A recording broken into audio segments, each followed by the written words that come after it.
a blessed day to you. I am Bishop Ruben Abante, and I'm the senior pastor of the Lighthouse Bible Baptist Church. I'd like to invite you now to be with us as the message of the Word of God is preached from the pulpit. I'd like to turn you over now to our Lighthouse Coming Together, and I pray that you'd be blessed with the message.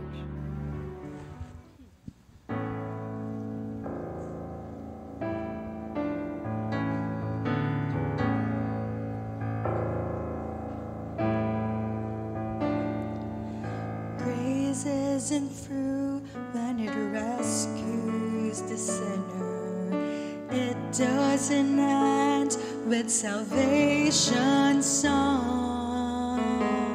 For the rest of our days, grace is a river that flows through our lives and carries us home.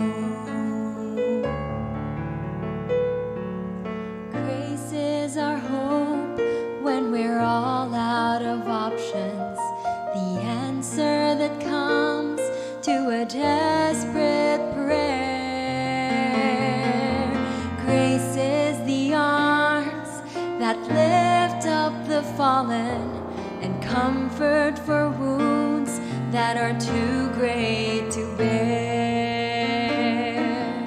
Grace, there is no greater reason than grace for worship and praise. Praise, all the glory to Jesus. I bow at the altar of grace. I bow at the altar of grace.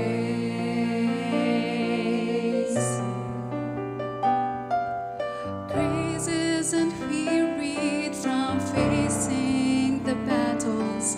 It doesn't retreat when the outlook is green.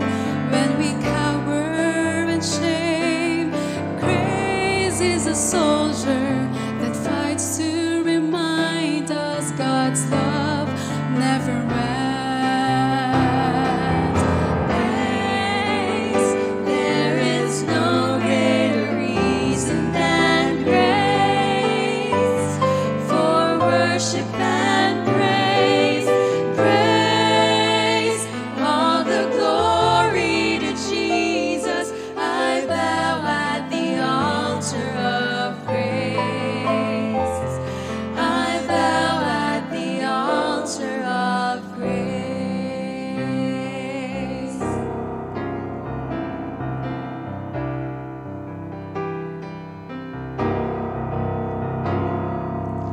Grace is a whisper that's louder than thunder, a promise of peace through the storms that rage. And one day grace will be heaven's perfection. Forever and ever we'll sing of His grace.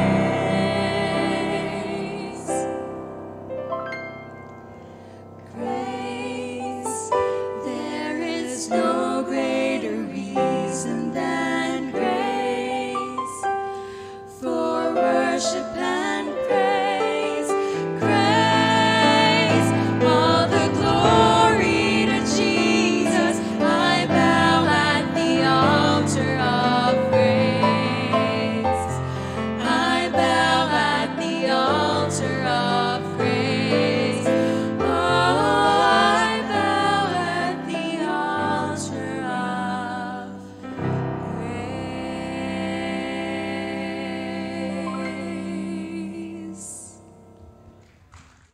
Well, let's all stand and get to our message today. Titus chapter 2 and verses 11 to 14 would be our text. If you have your Bibles, turn your Bibles there. Kung ito naman you can just look at your screen so we can read together. The title of my message today is Our Stewardship of the Grace of God in Our Salvation. Okay? In Titus chapter 2, verse 11, "For the grace of God that bringeth salvation hath appeared to all men, teaching us that denying ungodliness and worldly lust, we should live soberly, righteously, and godly in this present world, looking for that blessed hope and the glorious appearing of the great God and our Savior Jesus Christ, who gave himself for us, that he might redeem us from all iniquity and purify unto himself a peculiar people, zealous of good works." Heavenly Father, we come to you, dear God, as your people. Thank you, Lord, that as Lighthouse Bible Baptist Church, along with others who join us today at this time, we can be together. We can come together, Lord, not just to praise your name in songs, to give of our substance, but best of all, dear God, to be established in your truth as we listen to your word. Bless the giving of your word right now and open our hearts and our minds, that indeed, Heavenly Father, we might know how to steward the grace of God through Jesus Christ, because through that grace we have been saved. May we not bear the grace that is seen in our salvation in vain, but Lord, help us that through this stewardship, even more, dear God, you might be glorified in our lives and in our ministries. This we pray in Jesus' name and for his sake alone. Amen. Thank you. Please be seated. One of the things that Tatay Abante told me, and very emphatically during his day, was this, and keep this in mind. Ang sabi niya, "Anak, alalahanin mo na ang luwalhati ng Diyos ay hindi nawawala. He is glorified in every condition, in every situation." Okay? Kahit na anong kalalagyan natin, tayo man ay nasa tugatog ng tagumpay, tayo man ay nasa ilalim ng maraming sakit o kabigatan, God is glorified. Kikinig ba kayo? Sabi niya, God is glorified kapag may naliligtas. Okay? And God is even glorified kapag may napapahamak sa kapahamakan. Naintindihan niyo ba yan? God is glorified when a saved person goes to be with him. And God is glorified when an unsaved goes to hell. Mahirap intindihin, ano? Ha? Paano nangyari yun? Well, sabi niya, ang Panginoon, ang Diyos ay naluluwalhati. Obviously, kapag mayroong isang taong naligtas at tumungo sa kanyang piling, ang naluluwalhati doon ay ang kanyang pag-ibig, ang kanyang biyaya. Okay? Kapag ang isang lost ay tumungo sa kapahamakan, ang katuwiran at ang kabanalan ng Diyos ang naluluwalhati. Sapagkat sang-ayon sa kanyang katuwiran, ang kasalanan ay dapat mapatawan ng kaparusahan. Kaluwal-luwalhati yun sa kanya. Ang kanyang katuwiran, ang kanyang righteousness. Okay? Sapagkat ang Diyos ay hindi lang Diyos ng pag-ibig. Siya ay Diyos ng katuwiran. Mahirap intindihin. Pero yan ang katotohanan. Okay? Ngayon, binigyan ng Panginoon ang bawat tumanggap ng kanyang biyaya ng lahat ng maaaring kanyang maging taglay upang siya ay hindi lang maluwalhati sa bagay na ang lahat ng sa kanya'y sumampalataya ay maging sa kanya sa kaligtasan, kundi na mas lalo pa siyang maluwalhati sa buhay nila. Which means, ito yan, ang Panginoon ay naluluwalhati kapag tayo'y tumanggap at naligtas. Tama? Amen? Subalit, mayroon pang mas higit pang kaluwalhatian ang Diyos sa buhay natin ng mga ligtas. Hindi lang doon sa moment na tayo naligtas. Okay? In that, kapag tayo ay tumungo na sa kanyang piling, nagiging mas kaluwal-luwalhati siya sa ating buhay. Sapagkat naging kapaki-pakinabang ang kanyang biyaya sa atin. Hindi lang para sa kanya, kundi para din namang sa ating mga rewards. Mahirap intindihin? Simple lang yan. Okay? Kapag ang isang mag-aaral ay gumraduate sa isang eskwelahan, hindi ba magandang bagay yon? Correct? Kapag gumraduate ka. Okay? Lalo pa kapag gumraduate kang may honors. Tama? Yung talaga, magpapasalamat ka sa mga teacher mo, magpapasalamat ka sa institusyon. Correct? Ibig sabihin, at the time of graduation, abay, napakaganda. Tuwang-tuwa ang pamilya, tuwang-tuwa ang lahat, tuwang-tuwa ang institusyon. Gumraduate ka at lumabas ka sa eskwelahan. Correct?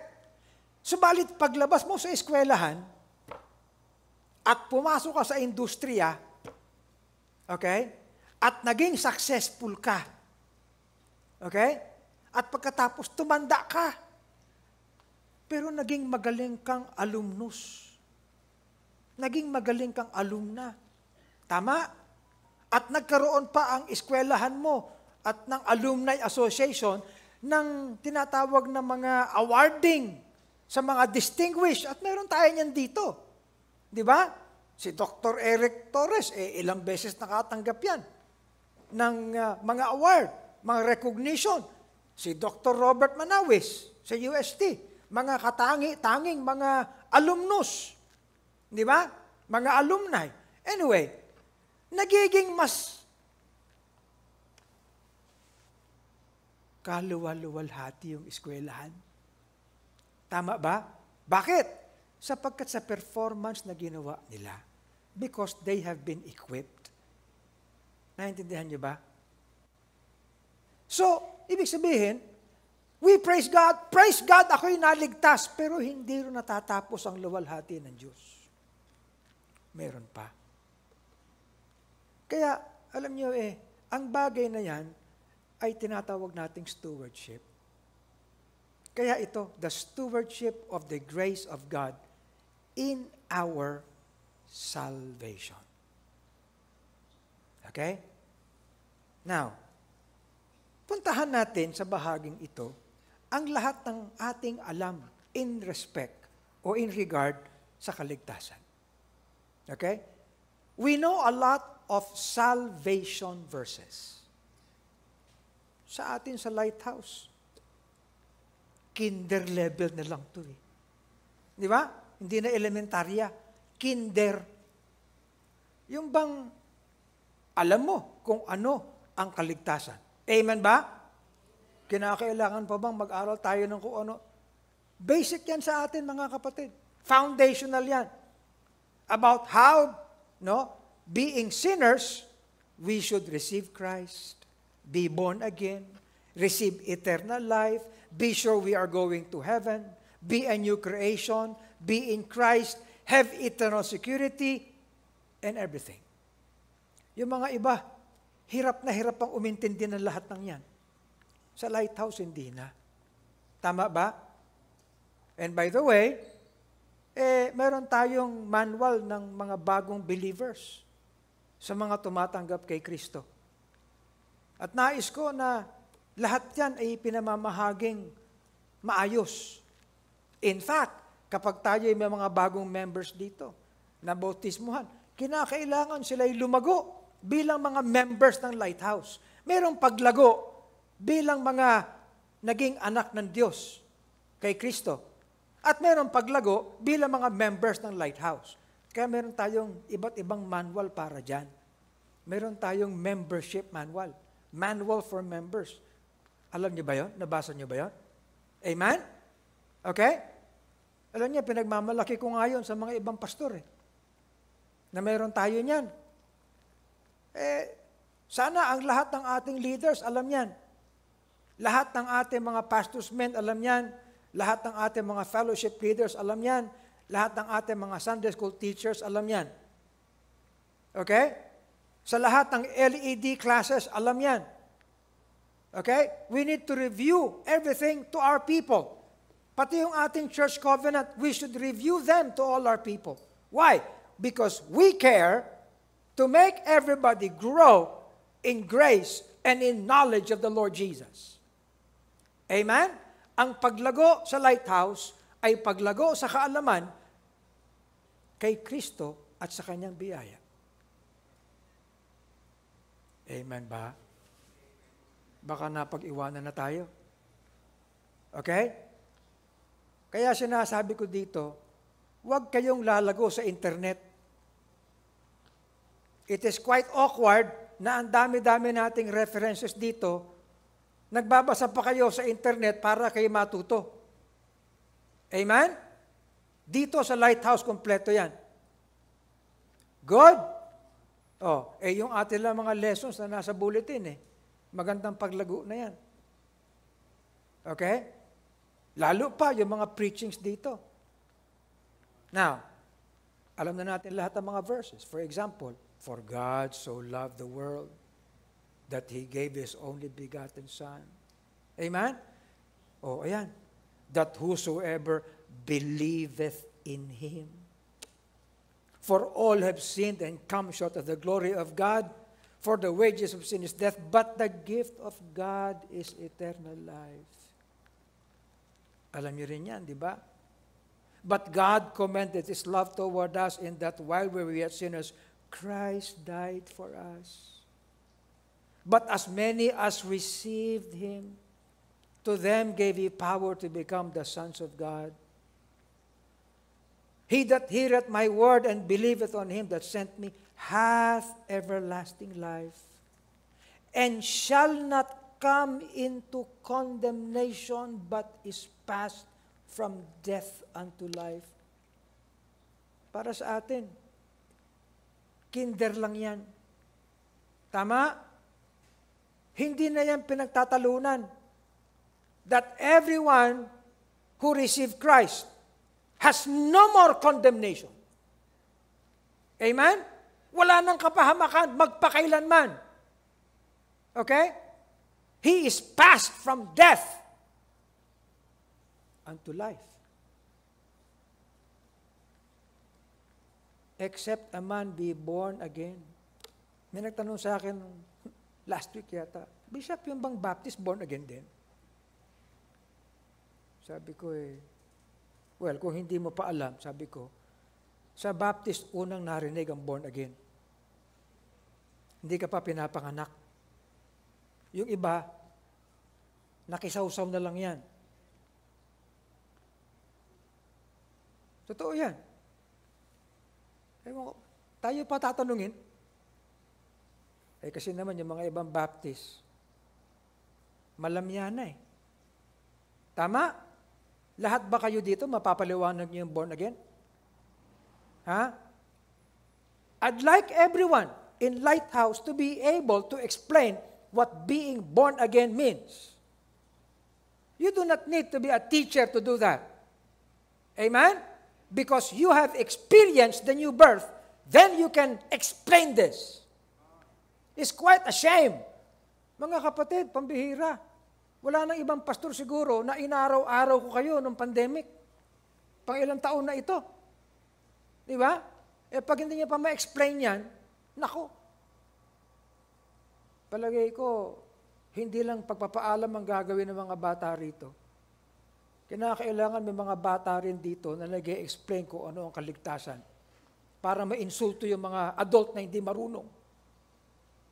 Tagal ng member ng Lighthouse, di pa maipaliwanag kung paano maligtas. Hindi pa makaakay ng ibang para maligtas sila. Tama ba? You don't need to be a preacher to do that.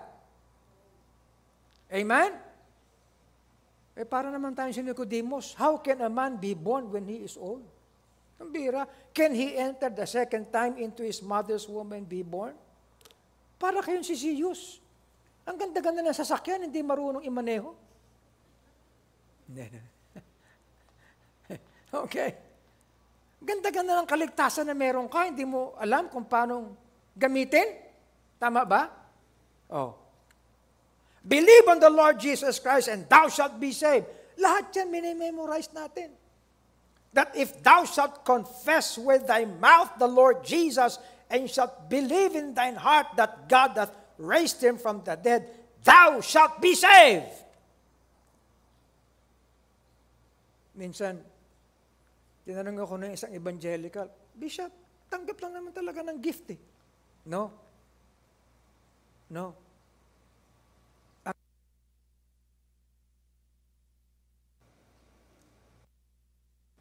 Sabi ko, ang isang tumatanggap kay Kristo ay hindi lang tumatanggap para tumanggap ng kaloob. Siya'y sumasampalataya na si Kristo ay namatay at inilibing at nabuhay na mag-uli para sa Kanya. Kung tumanggap ka lang ng commodity ng buhay na walang hanggan at hindi mo alam na si Kristo ay namatay para sa iyo, nagbayad ng kasalanan mo at nabuhay sa mga patay, hindi ka ligtas. Nakikinig ba kayo? Ang liwaliwanag niya, no? That shall believe in thine heart that God hath raised him from the dead. That if thou shalt confess with thy mouth the Lord Jesus, that indeed He is Lord and Savior. Are you listening? Kaya maraming tumatanggap ngayon ng buhay na walang hanggan dahil tumanggap sila ng commodity. Hindi nila alam kung anong ginawa ni Kristo sa krus ng Kalbaryo para sa kanila. And I will not be dogmatic to say this because the Word of God is clear. They need to be saved. Marami nakikisawsaw ng pagtanggap ng buhay na walang hanggan na hindi naman na-realize kung anong ginawa ni Kristo para sa kanila. Ni hindi naging makasalanan. The Lord does not save someone who is not a sinner. Okay? Now, we are public here. We are being watched on television. And that should be plain to everyone. For with the heart, man believeth unto righteousness. You are not just believing, you are believing unto righteousness. Alam mo ba ibig sabihin nun? Sumasampalataya ka patungo sa katuwiran, hindi patungo sa kasamaan. Tama? Sapagkat yun ang kaligtasan. And with the mouth, confession is made unto salvation. For whosoever believeth on Him shall not be ashamed. Walang failure yan. For whosoever shall call upon the name of the Lord shall be saved. For by grace are ye saved through faith, and that not of yourselves. It is the gift of God, not of works, lest any man should boast. Not by works of righteousness which we have done, but according to His mercy He saved us by the washing of regeneration. You cannot be saved na walang washing of the new birth. Kaya ang kaligtasan ay hindi lang pagtanggap kundi ito'y paghugas sa kasalanan. Are you listening? And by the renewing of the Holy Ghost, kaya ang lahat ng na kay Kristo, ang sabi, there is therefore now no condemnation. Wala nang kapahamakan. At lahat ng na kay Kristo lumalakad after the Spirit and not after the flesh. At itong bagay na ito'y dapat alam natin lahat. Sapagkat ang sabi dito ni John, that ye may know. Pag binabasa ito ni Tate nung araw, ini-spelling pa palagi. K-N-O-W. We know, and we know. Amen? We know that we have eternal life. And so therefore, if any man be in Christ, he is a new creature. All things are passed away. Behold, all things are become new. Di ba napakaganda? Lagyan natin ng linya rito. Okay? Pero hindi dyan natatapos ang lahat, mga kapatid. Sapagkat ang lahat ng tumanggap sa kanyang salita ay nababautismuhan. Kasama yan dyan. Hindi sa kaligtasan. Pero sa tugon na ang kaligtasan sa iyo'y totoo. Amen? So wala nang duda na ang kaligtasan ay nagbibigay ng resulta. Hindi lang yan resulta ng ikay Kristiyano na, kundi resulta na ikaw ay binago na at nagbabago. At nagiging masunurin ka. Kaya may bautismo. Okay? At kapag ikay na bautismuhan, you are added to the ecclesia. Sapagkat yung inad dito, inad doon sa Jerusalem Church. Naintindihan niyo ba? Okay? Ano naman ang ibig sabihin ng baptism? It's a figure. Baptism does not save. But it is a figure of how we have been separated from sin.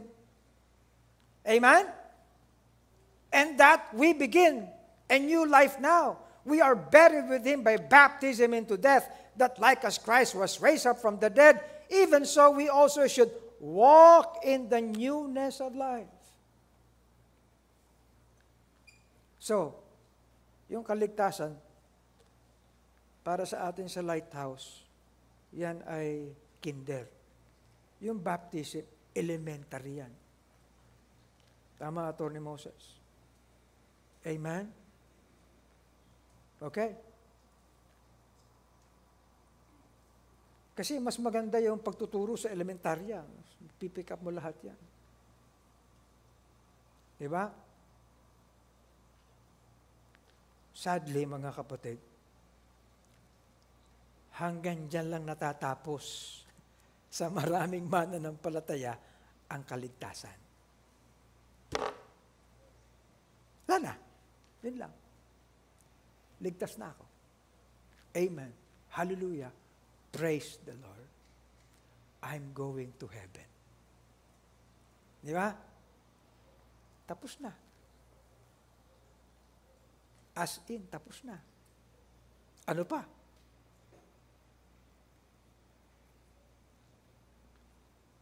Kaya ang tanong ko, hindi ba't sa kaligtasan nakita natin ang biyaya ng Panginoon? Correct? And what is grace? Ang sabi na lang, grace is how you receive something however unworthy you are. Tama, no? Okay? So you received. In our unworthiness, we received. So what do you do with what you received?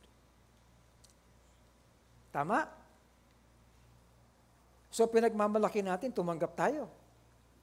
At nakatanggap tayo with lahat ng all spiritual blessings in heavenly places. at tumanggap lang tayo. Yun na yun. Period.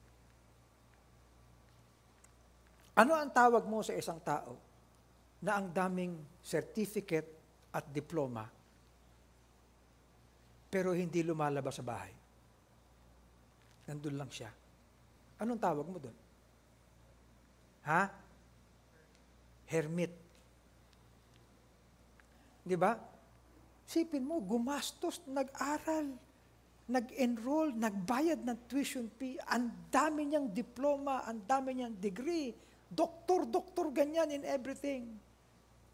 Andun lang sa bahay. Wala. Walang kausap. Wala. Bakit? May degree na siya eh. Bibilib ba kayo doon? Oo. Paano ko halimbawa, Doctor of Medicine? Mabira, Doctor of Medicine. Doc, may sipon ako eh. Anong gagawin ko? Magtanong ka sa iba. Di ba? Ganun, ano? Oh. Attorney, pambihira. Paano ka magiging dekampanilya niyan? Di ba? Andyan ba kayo? So, anong tawag mo doon? Pero mga kapatid, ang daming ganyan. Nakaupo sa Q7 na Audi, hindi marunong magmaneho. Di ba nakakainis? Okay? Sabi pa, ano yun? Metro Manila Loop.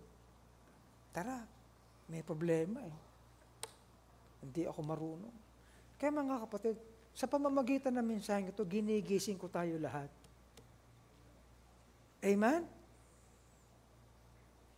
Okay. Ito ang hamon ni Apostle Paul. Sabi niya, now then, we are ambassadors for Christ. Sabi niya sa mga taga-Corinth, as though God did beseech you by us, we pray you in Christ's stead, be ye reconciled to God. Isipin mo mga kapatid, ang kinakausap dito ni Paul, yung mga members sa Corinth. Di ba?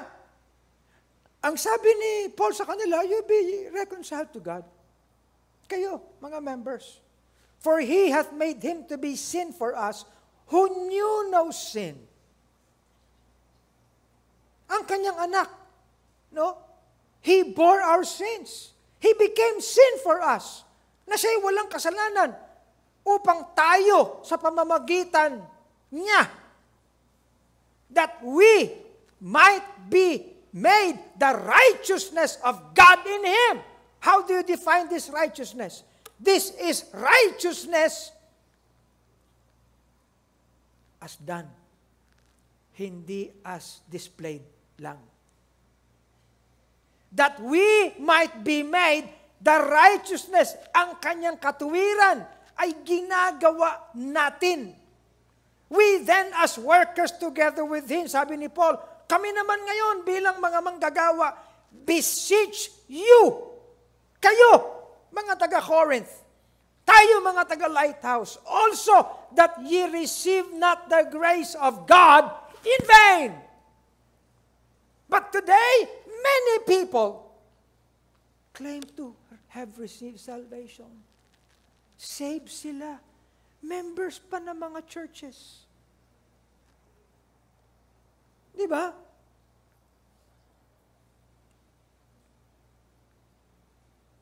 Alam niyo, merong isang nag-comment sa, alam mo, Bishop, yan ang gusto ko sa iyo, hindi ka nakikipagdebate, pero pa nag-preach ka, dire-diretso eh. Totoo yun. Pero hindi naman dapat pagdebatihan to eh. Amen? Kaya pagtanggap ito na ang ating buhay ay makitaan ng pagkilos sang-ayon sa katuwiran ng Diyos. You see, nagkulang ba ang banal na kasulatan sa pagtuturo sa atin? No. Ang problema, tayo. Okay? Noong ilang linggong nakaraan, pinag-usapan natin yung kalooban ng Diyos, di ba? Hindi pa ako tapos dun eh. Dito na lang muna tayo kasi pinag-usapan natin yung stewardship itong nakaraan linggo. Pero hindi pa ako tapos sa mensahe ko nung isang linggo tungkol sa kalooban ng Diyos. Itutuloy pa natin yan. Okay? Alam niyo mga kapatid, ang dami ko talagang gustong ibahagi sa inyo. Kung pwede nga lang talaga, 3 oras ang ating pagpipreach. Pero hindi kayo makakatagal eh. Oh. But I'd like us, by this truth, to really shine as gold. Okay? Now, have we this understanding? Maraming hindi naunawaan ang mga apostles until the Lord Jesus Christ rose from the grave. You take note of this. Kasama nila ang Panginoon 3 years. They have been saved. They have all been baptized by John the Baptist. And they were together with the Lord in and out. 3 years. Okay? Pero ang Panginoon ay tutungo na sa Kalbaryo, they could not understand. Kahit si Peter, di niya maintindihan. Okay? And then, the Lord Jesus Christ died. No? Talagang they were really downhearted. But then He rose again. They were glad. And they began to wonder and be amazed. And then in Luke chapter 24 and verses 25 to 49, the Lord had to open their understanding. Look at what it says here. Then opened He their understanding that they might understand the Scriptures. Mga kapatid, ito palagi ang sukat natin ng kaunawaan. Hindi kaunawaan ng mundo. Amen? Hindi kaunawaan ng kung anong issue. You see? Kaya tayo naririto so that we might understand the Scriptures. You see? And Luke says this, and said unto them, thus it is written, and thus it behooved Christ to suffer, and to rise from the dead the 3rd day, and that repentance and remission of sins should be preached in His name among all nations, beginning at Jerusalem. And ye are witnesses of these things. And behold, I send the promise of my Father upon you, but tarry ye in the city of Jerusalem until ye be endued with power from on high. This spells the big difference. Kung kaya, nung si Peter nag-preach, sa Acts chapter 2, ibang Peter na. Yung uri na nagpe-preach. Because ito na. You see? I believe today that we also have to have our understanding be opened. Okay? Pero nandito na eh. I believe this. That every person who is in Christ, needs to understand this. Amen? Now, merong mga nagko-comment sa akin na, Pastor, ibang klase kasi ang preaching sa Lighthouse, malalim. Abay, dapat. Okay? Dapat lang. Now, ang sabi ni Paul, doon sa church sa Ephesus, I kept back nothing that was profitable for you, but have showed you and have taught you publicly and from house to house. Yan ang sinabi ni Paul. Kaya dito sa Lighthouse, mga kapatid, yan. And all of us should be willing to take all these. So let's go back mga kapatid. Ito yung ating Bible reading. Okay? Ang sinasabi ni Paul doon sa church of Corinth, ang sabi niya, I declare unto you the gospel which I preached, which also ye have received, and wherein ye stand.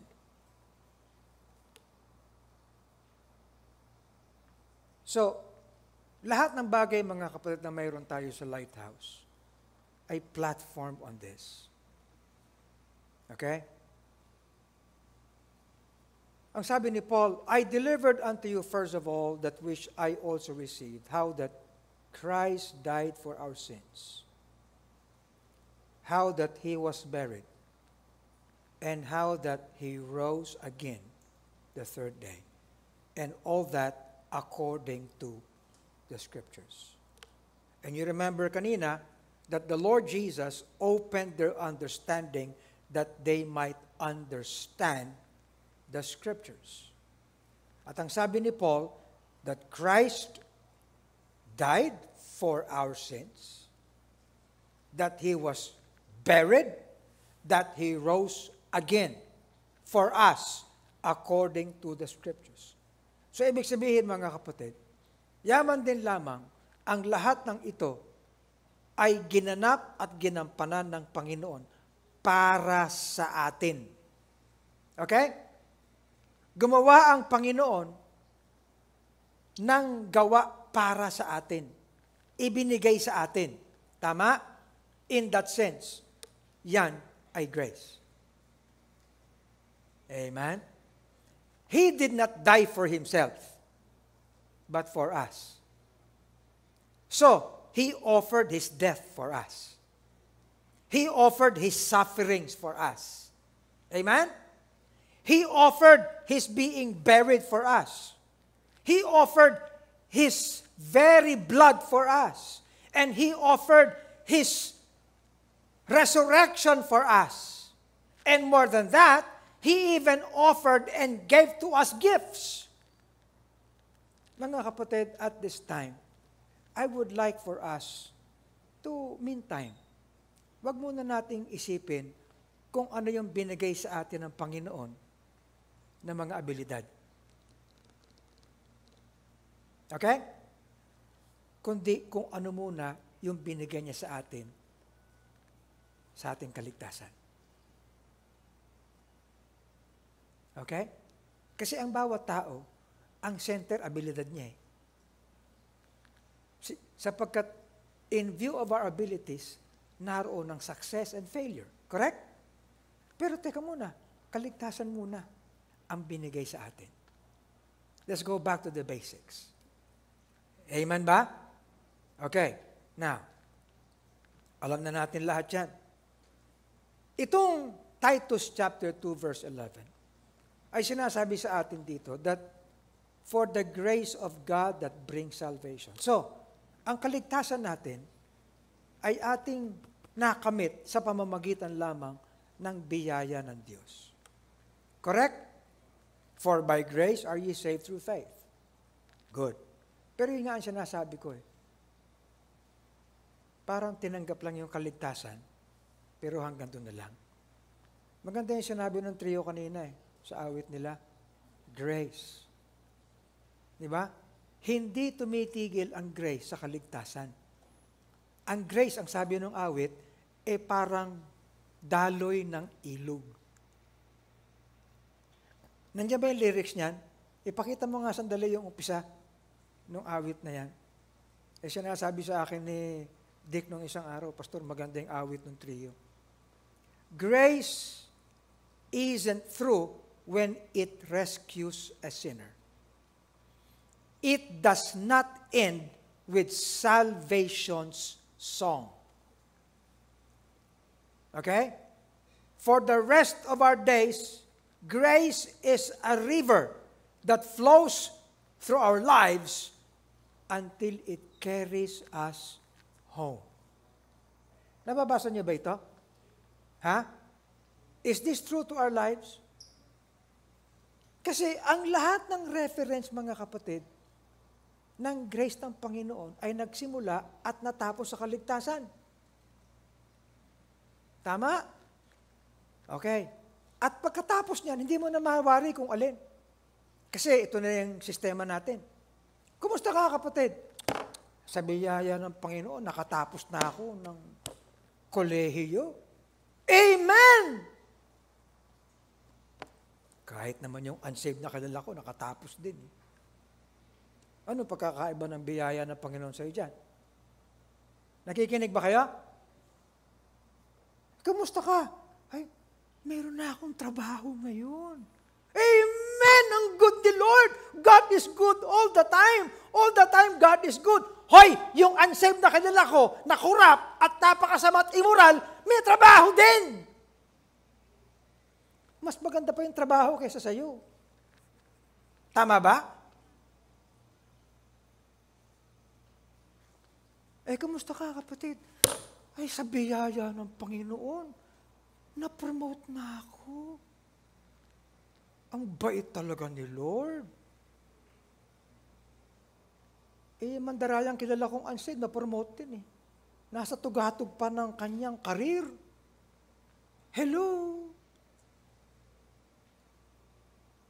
Ay, sa biyaya ng Panginoon, may sasakyan na ako ngayon. Amen! Yung hindi nga marunong magmaneho naka Q7. Sige, magkumpara ka. Pumunta ka sa kalye. Hindi ba yung mga unsaved dyan, mas maganda pa yung kotse kaysa sa atin? May bahay na ako ngayon. Yung kapitbahay mo, mas maganda pa. Unsaved yun. Unsaved. Anong biyaya yun? Nasaan? Pastor, nagkasakit ako kamusta? Sa biyaya po ng Panginoon, gumaling na ako. Amen! Hallelujah! Praise the Lord! God is good all the time. Hoy, yung unsaved na kilala ko, buhay pa hanggang ngayon. Lakas pa nga Di ba? 90 anyos na. Anong biyaya yon? Tama? Gisingin natin ang sarili natin. Lahat tayo rito. Di ba nag-aasam tayo ng success? Nag-aasam tayo, makaahon tayo? But for all you know, yung mga unsaved na kilala natin, mas nagmamalaki pa ng tagumpay nila. Mas mayaman, mas may posisyon, mas may bahay, mas may karangyaan, mas magaganda pa kaysa sa atin. Sa biyaya ng Panginoon, nakaabot na ako, narating ko na ito, nagpa-picture pa kung saan-saan napupunta. By the grace of God, nakarating ako sa Japan, sa France, sa ganyan-ganyan. Amen! Hallelujah! Praise the Lord!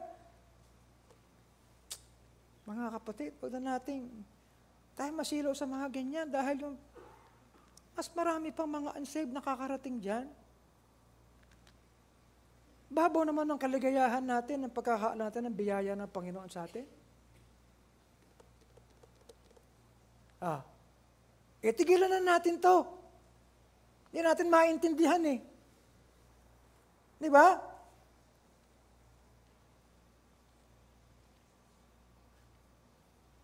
Ang hirap maintindihan, di ba? Pastor, paano na lang gagawin natin? Lana. Yun naman pala wala rin pala yung biyaya ng Panginoon. Wala lang tayo mag-aaral niyan.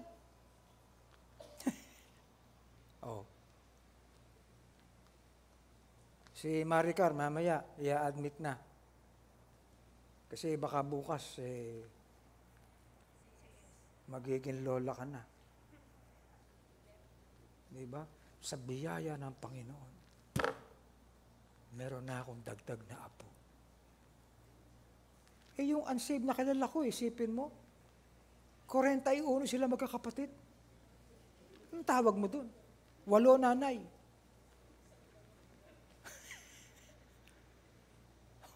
Ano? Andiyan ba kayo? Tuwan-tuwa, ang dami ng magkakapatid. Di ba? Sipin mo, 41 magkakapatid.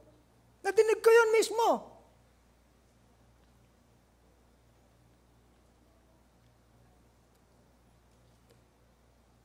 Pero, ganyan magmalaki ang mga mananampalataya.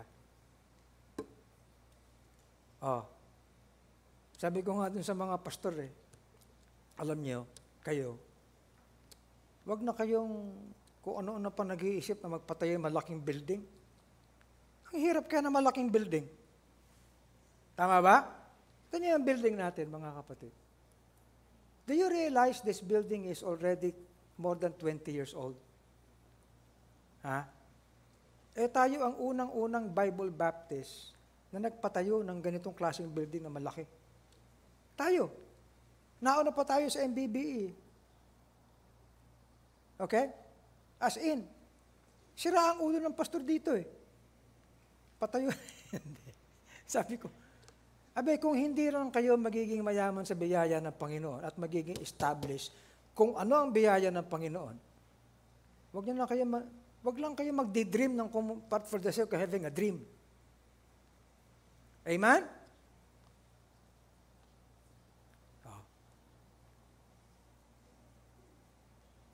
Ito, matapos sabihin ni Paul, ang tungkol sa napakayamang kaligtasan, but by the grace of God.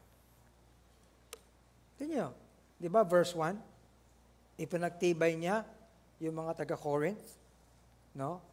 On how the Lord Jesus Christ died, and how He was buried, and how He rose again from the grave. No? Of course, kasama sa death ng Panginoon na kanyang suffering and death. Okay? Tapos sa verse 10, He referred to the grace of God. The grace of God. And by that grace, He said, I labored more abundantly than they all. My point is this. Mga kapatid, let's go back to the great grace of God in salvation and make sense. Sapagkat mga kapatid, taglay natin ang pagiging katiwala ng lahat ng biyaya na nasa kaligtasan na yan. We always refer, for by grace are ye saved. Tama? Hindi pwedeng wala ito na. Sa bagay ng tayo ay may kaligtasan mula sa kanyang biyaya. Tingnan natin ang ginampanan ng Panginoon sa gawain ng redemption. Sapagkat ang grace, if it is grace, it is always something that is done. Active. Nakikinig ba kayo? Grace is always an active thing in that may kilos. Ang grace, if it will be grace, it is always an act of grace. Okay? Now, it was grace. It was the grace of God in Christ that made Him suffer without sin.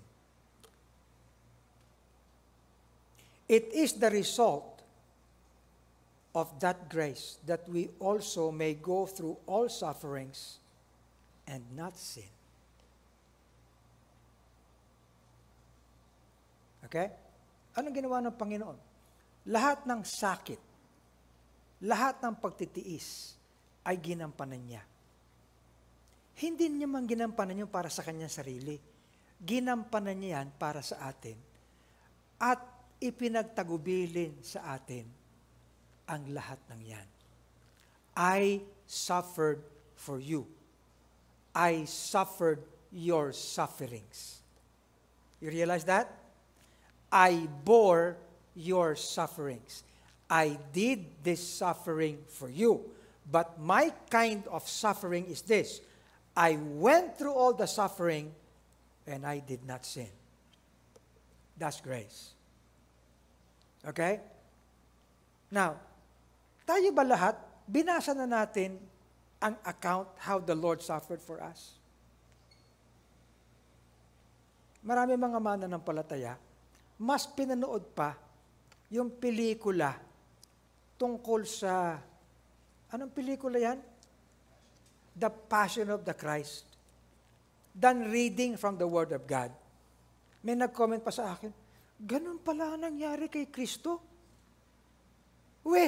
Ibig sabihin hindi mo binasa yung Bible kung paano siya nagtiis para sa atin? Hindi po tinanggap ko lang siya. Yan ang diferensya natin.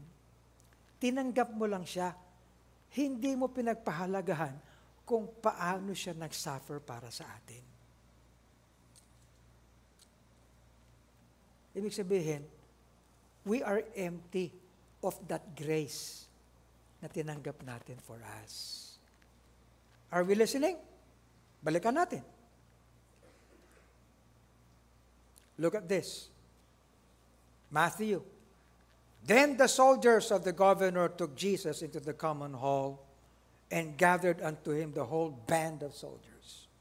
They stripped him, put on him a scarlet robe, and when they had platted the crown of thorns, they put it upon his head, and a reed in his right hand.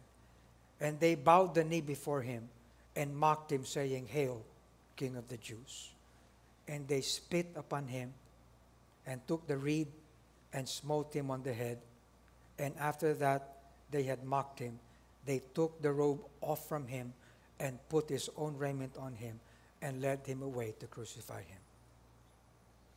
Have you read that? Nabasa na ba natin to? Nabasa na ba natin to? Even alone?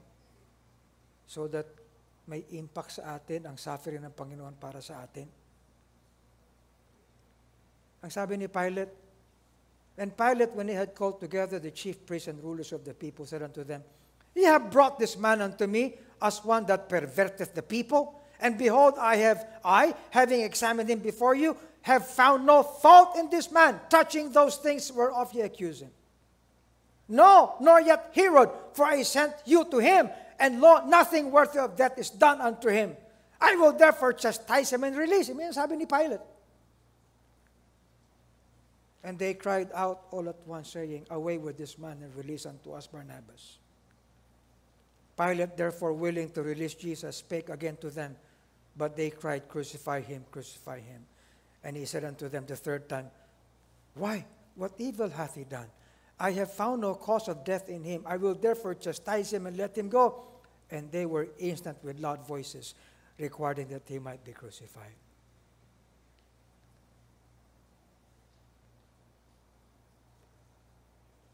And the Lord, in all those instances,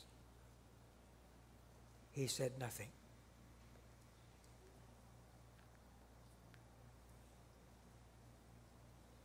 All we like sheep have gone astray. We have turned everyone to his own way. And the Lord hath laid on him the iniquity of us all. He was oppressed. He was afflicted. Yet he opened not his mouth. He is brought as a lamb to the slaughter, and as a sheep before her shearers is dumb. And so he openeth not his mouth. For he hath made him to be sin for us, who knew no sin, that we might be made the righteousness of God in him. So, Pastor, anong grace yan? Nagtagubilya ng Panginoon sa atin ng isang biyaya, that out of his sufferings, he did not sin. Anong sabi ni Peter? For even hereunto were ye called, because Christ also suffered for us. leaving us an example that ye should follow His steps. Isn't that stewardship? That we would follow His? Tama ba? Who did no sin, neither was guile found in His mouth. Who, when He was reviled, reviled not again. When He suffered, He threatened not, but committed Himself to Him that judgeth righteously, who His own self bare our sins on His own body on the tree, that we, being dead to sins, should live unto righteousness. Kaya ang sabi dito sa Hebrews,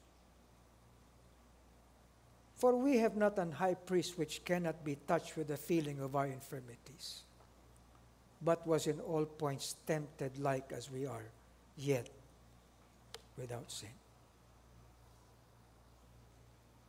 Are we not tempted every day? Tama?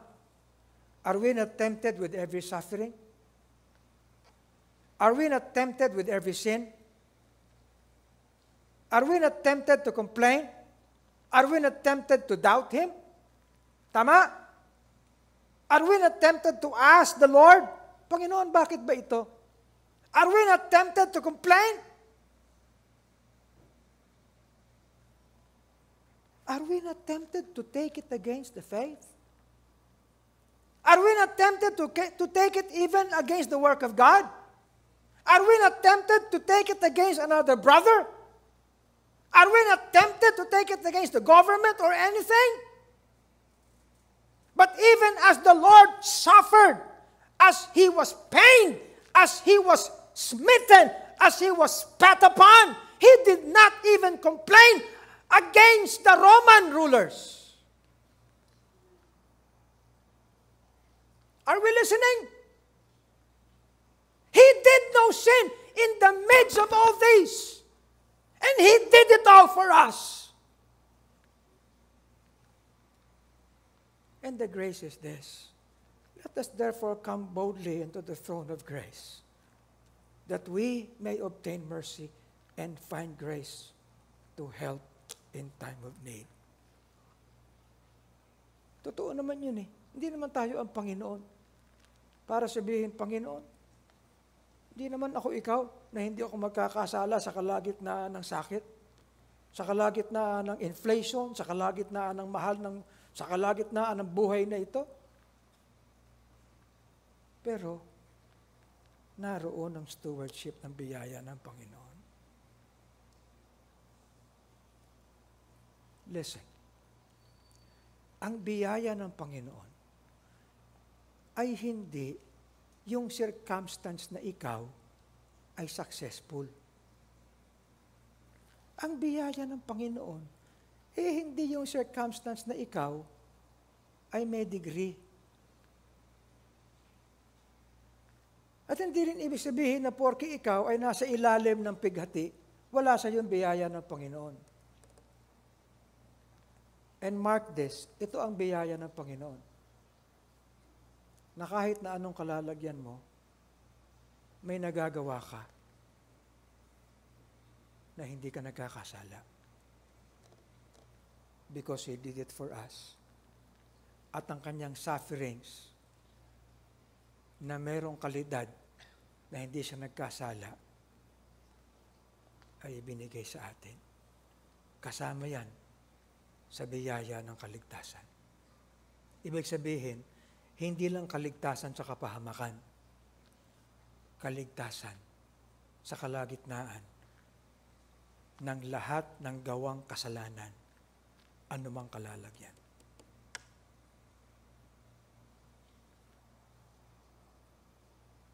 How do we steward that? Ang sabi ni Paul sa mga taga-Thessalonica, that no man should be moved by these afflictions. Are you looking at this? For yourselves know that we are appointed thereunto. For verily when we were with you, we told you before that ye should suffer tribulation.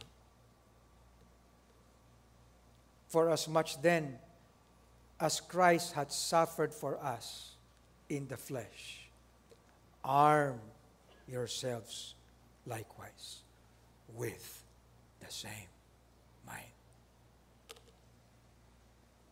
For he that had suffered in the flesh had ceased from sin. Amen? Kaya mga kapatid, ito lang muna ang pag-uusapan natin ngayon. How are we stewarding the grace of God in salvation? And one of the component of the grace in salvation is in His sufferings, He did not sin. And the grace of God is in us, that in the midst of sufferings, dito, we have all the instructions. We have all the promises. Amen? We have all the aid. Do not sin. Let's come to the Lord today at sabihin natin, Panginoon, tulungan mo ako na sa biyayang yan na nasa kaligtasan, magkaroon ako niyan at ma-steward ko yan. Let's all stand and pray. The Heavenly Father, salamat po Panginoon sa mensaheng ito. Napakadakila, Panginoon, ang iyong biyaya sa kaligtasan. Sa kadakilaan, Panginoon, nais po namin na sa lahat ng bahagi ng aming buhay, ang daloy ng iyong biyayang ito ay makita sa amin. Kahit sa kalagitnaan ng sakit na inaabot namin sa mundong ito. Oh, Panginoon, help us. Sin is a reality, dear God. And in most cases, sa bawat kabigatan sa buhay, sa bawat pangungulila, sa bawat experience, Panginoon, ng sakit, ng pain, ay naroon, Panginoon, ang tendency namin na questionin ka, magduda sa pananampalataya, lumayo sa iyo, ma-offend sa lahat ng bagay. But Lord, help us to steward such grace. There is a grace that in the midst of all this, Lord, by your grace, we want to rise above these things and do that which is glorious in your sight. As every head is bowed, Thank you for joining today's The Pulpit. We hope you were greatly blessed by the preaching of God's Word. We would like you to have that personal experience of salvation by accepting the Lord Jesus Christ. And by doing this simple prayer, you can accept Christ in your heart. Our dear Lord and Heavenly Father, thank you for the opportunity of salvation. I know I do not have the capacity in me to save myself from the damnation of sin. I accept you as my personal Lord and Savior. In Jesus' name, amen.